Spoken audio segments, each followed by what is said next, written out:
আজ আমি তোমাদের সামনে নিয়ে চলে আসলাম পাট শাক দিয়ে একটা চচ্চড়ি রেসিপি। তো পাট শাক অনেকেই খেয়েছো, তো আজকে আমি তোমাদের সাথে পাট শাকের একটা রেসিপি শেয়ার করছি। পাট শাকের গিট করে একটা রেসিপি শেয়ার করব। আশা করছি তোমাদের আজকের রেসিপিটা আমার খুবই ভালো লাগবে। তো পাট শাকগুলো ধুয়ে নিয়েছি, আর এখন পাট শাকগুলো একটু জল ঝরিয়ে ভালো করে শুকিয়ে নিতে হবে, না হলে কিন্তু গিটগুলো দেওয়া যাবে না। তো নমস্কার বন্ধুরা, আমি রিম্পা। আমার চ্যানেল আরডি বেঙ্গলি ব্লগে সবাইকে ওয়েলকাম জানিয়ে নতুন দিন নতুন সকাল নিয়ে আরও একটা ভিডিও নিয়ে তোমাদের সামনে চলে আসলাম। দেশ এবং বিদেশে যে যেখান থেকেই আমার ভিডিওটা দেখছো, আশা করছি সবাই খুব ভালো আছো, সুস্থ আছো, আর তোমাদের ভালোবাসা আশীর্বাদে আমিও ভালো আছি। তো আমার আজকের ভিডিওটা হচ্ছে পাট শাকের গিটের একটা কারি বা একটা কি বলবো তরকারি রেসিপি, সেটা তোমাদের সাথে শেয়ার করব। তো দেখতেই পারছো পাট শাকগুলো কীভাবে গিট দিয়ে দিচ্ছি। আর পাট শাকগুলোর একদম আগার যে 4-5টা পাতা, ওই 4-5টা পাতা দিয়েই কিন্তু আমি গিটটা দিচ্ছি, দেখতেই পারছো। তো এইভাবে কে কে খেয়েছো অবশ্যই আমাকে কমেন্ট করে জানাবে। এইভাবে খেতে কিন্তু জাস্ট দারুণ লাগে বন্ধুরা। আর আমাদের এখানে আজকে খুবই বেশি গরম দিয়েছিল, আর রাত্রেবেলা অনেক বৃষ্টি হচ্ছে, মানে তোমরা বৃষ্টির শব্দ শুনতে পাচ্ছ জানি আমি যখন ভয়েস দিচ্ছি তখন সন্ধ্যা থেকে পুরো রাত্র অবধি খুবই বৃষ্টি দিয়েছে। তো কি করব, ভিডিও তো দিতেই হবে, তার জন্য কিন্তু বৃষ্টি মানাচ্ছে না। আমি ভিডিওটা এডিট করতে বসে পড়লাম, আর অনেকটা শব্দ করছে, বৃষ্টিটা প্রচুর পরিমাণে বৃষ্টি দিচ্ছে। তো আমি এইভাবে প্রত্যেকটা পাট শাককে এইভাবে গিট দিয়ে দেব, দিয়ে তারপর আবার মূল রান্নাটা কী কী লাগবে সব কিছুই তোমাদের সাথে শেয়ার করব। তো তোমরা যারা যারা ভিডিওটা দেখা শুরু করে দিয়েছো অবশ্যই একটা লাইক করতে ভুলো না আমার বন্ধুরা, প্লিজ। আর যারা চ্যানেলে নতুন আসছো, চ্যানেলে ভিডিও দেখছো, প্লিজ সবাই একটা করে লাইক করে দিও আর চ্যানেলটাকে সাবস্ক্রাইব করে দিও। আর এখানে দেখো এখন আমার বর গিট করে দিচ্ছে। আমারগুলো পুরোপুরি ঠিকঠাক মতো হচ্ছিল না, পারছিলাম না, জানি না ভালো লাগছে না, তার জন্য পরে করেছি। ও 2-3টা দিয়েছে, ওই দেখো ও গিট দিয়ে দিয়েছে, খুব সুন্দর করেই দিচ্ছি। আর আমিও মানে কি বলবো, ওগুলো পুরো ভালো করে এখনও শুকায়নি, কিছুটা পরিমাণ আরও শুকানোর পর তাহলে ভালো হবে। পুরো তাজা তাজা পাতা তো দেওয়া যায় না, একটু যদি পাট শাক শুকিয়ে দেওয়া যায় তাহলে কিন্তু খুব সুন্দর হয়। তো এখন প্রত্যেকটা গিট দেওয়া যাবে না, আমি সকালবেলা দেবো। এটা আমি রাত্রে ভিডিও একটু অল্প উঠিয়ে রেখেছিলাম, দেখতেই পারছো। তো এইভাবে কারা কারা আমরা নালি শাকও বলি, আর অনেকে পাট শাক বলে, তো দুটোই আমি বললাম। তো নালি শাক কে কে বলো অবশ্যই কমেন্ট করে জানাবে। আর পাট শাক তো সবাই বলে অনেকেই, তো আমাদের এখানে কিন্তু ওটাকে নালি শাক বলে। তো দেখতেই পারছো গিটগুলো কেটে নিয়েছি, লম্বা লম্বা ডাঁটাগুলো কেটে একটু একটু লম্বা রেখেছি। আর সাথে দেখো আমি কাঁঠাল বিচি কেটে নিয়েছি, টমেটো কেটে নিয়েছি, আর পেঁয়াজ কেটে নিয়েছি। তো এই রেসিপিটা কেমন করে বানাই অবশ্যই ভিডিওটা সাথে থাকো, না হলে বুঝতে পারবে না। তো চলো বন্ধুরা, ভিডিওটা সাথে থাকো আর দেখতে থাকো। আর এখানে আমি এখন কিছুদিন থেকে শুধু রেসিপিই দিচ্ছি। আর এখানে দেখো শস্য ভিজিয়ে রেখেছিলাম, সেটা পেস্ট করব, আদা শস্য পেস্ট করে নেব। আর ওইদিকে কাঁঠাল বিচিটা কিন্তু লবণ আর হলুদ দিয়ে আমি এটা সেদ্ধ করে নেব, সেদ্ধ করে আমি জলটা ফেলে দেবো। তো ওইদিকে কাঁঠাল বিচিটা সেদ্ধ হতে থাক, আর ওইদিকে মশলাটাও রেডি করে নিই। আর বন্ধুরা, আমি কিন্তু কিছুদিন থেকে শুধু রেসিপি দিচ্ছি, কারণ ডেইলি ব্লগ করতে পারছি না, যেহেতু প্রচণ্ড পরিমাণে গরম দিচ্ছে। কি বলবো, ভিডিও বানানোর কোনো মন মানসিকতা কিছুই নেই, মানে ব্লগ ভিডিও বানানোর, কারণ তো প্রচণ্ড পরিমাণে গরম, ভিডিও করারই ইচ্ছা করে না।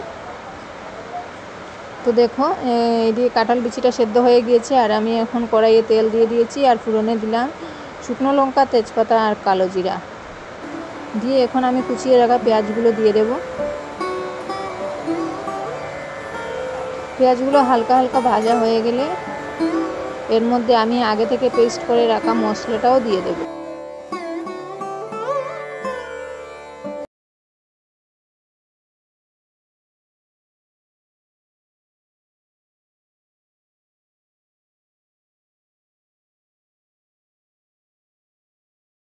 তো পেঁয়াজটা হালকা ভাজা হয়ে গিয়েছে, এখন আমি এর মধ্যে কেটে রাখা টমেটোটা দিয়ে দিলাম, দিয়ে আমি এর মধ্যে পরিমাণ মতো লবণটা দিয়ে দিয়েছি। তো লবণটা দিয়েছি, আর আগে কাঁঠাল বিচি সেদ্ধ করার সময়ও লবণ দিয়েছি, তো মাথায় রেখেই কিন্তু আমি লবণটা দিয়েছি, পুরো পরিমাণ মতোই দিয়েছি।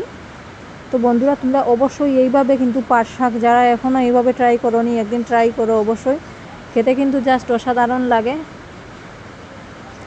যারা খেয়েছো তারাই কিন্তু জানো এর স্বাদটা কতটুকু, আর যারা এখনও এইভাবে ট্রাই করোনি অবশ্যই একদিন ট্রাই করো। আর বেটে রাখা মশলাটাও দিয়ে দিলাম এর মধ্যে, দিয়ে একটু জল দিয়ে আমি বাটিটা ধুয়ে দিলাম, দিয়ে এখন ভালো করে এটা আমি মিশিয়ে নেব।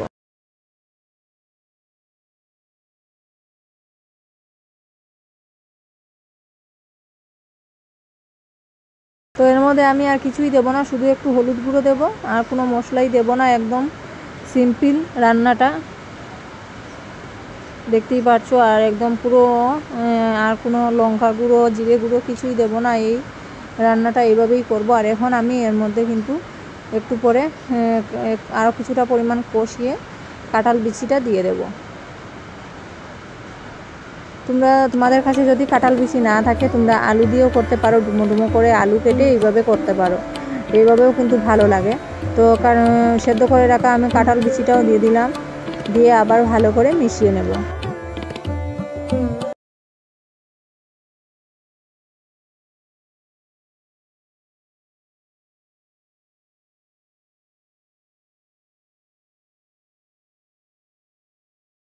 আর এটা মশলাটা প্রচণ্ড পরিমাণে কষানোর কোনো দরকার নেই, তার কারণ হলো শস্যর যে একটা গন্ধ থাকে সেই গন্ধটা চলে গেলে কিন্তু রান্নার টেস্টটা কমে যাবে। তো সেই জন্য আমি মশলাটা পুরো ভালো করে না কষিয়েই কিন্তু সবজিটা দিয়ে দিলাম, মানে এই পাট শাকের গিটগুলো দিয়ে দিলাম, দিয়ে ভালো করে এখন একটু কষিয়ে নেব। আর বেশি কষানোর কোনো প্রয়োজন নেই, আবারও বলছি, তা না হলে কিন্তু বেশি শস্যের কাঁচা গন্ধ ভাবটা চলে যাবে।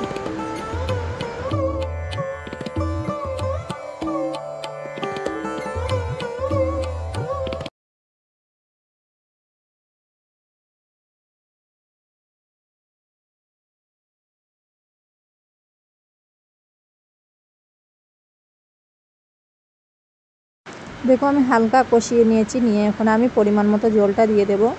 তো জলটা বেশি দেব না, তার কারণ হলো কাঁঠালের বীজটা সেদ্ধ হয়ে আছে, শুধু ওই পাট শাকটা হালকা বয়েল হয়ে গেলেই কিন্তু আমার রান্নাটা একদম তৈরি হয়ে যাবে। আর একদম অতি সহজে সিম্পলভাবেই রান্নাটা তোমরা ঘরে থাকা কিছু উপকরণ দিয়েই করে নিতে পারো, তাহলে কিন্তু অনেকের মুখেই হাসি আনতে পারো। আর এইভাবে খেতে কিন্তু সবারই খুবই পছন্দ হবে।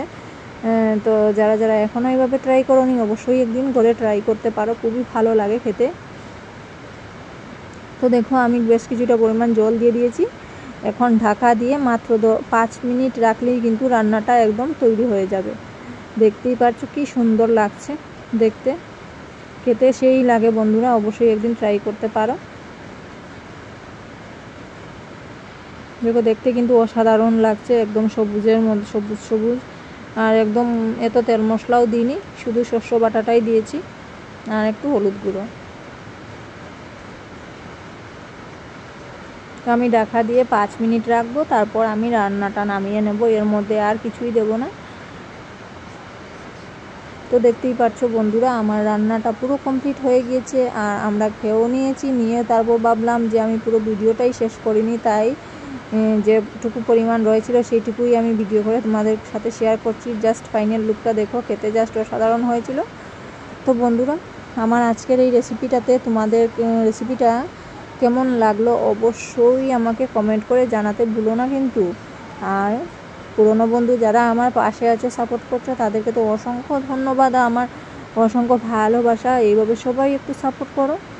আর নতুন বন্ধু যারা আমার ভিডিওগুলো দেখছো এখনও সাবস্ক্রাইব করোনি অবশ্যই চ্যানেলটাকে সাবস্ক্রাইব করে দিও, আর বেল নোটিফিকেশনটা অন করে দিও, যাতে আমার পরবর্তী ভিডিওর আপডেটগুলো তোমাদের কাছে সবার আগে পৌঁছে যায়। তো বন্ধুরা তোমরা সবাই খুব ভালো থাকবে, সুস্থ থাকবে, আর নিয়ে আসবো নতুন আরও একটা ভিডিও তোমাদের সামনে। তো আজকের মতো আমি ভিডিওটা বেশি লং করছি না, আজকের মতো আমি ভিডিওটা এখানেই শেষ করে দিচ্ছি। সবাই ভালো থেকো, সুস্থ থেকো, টাটা।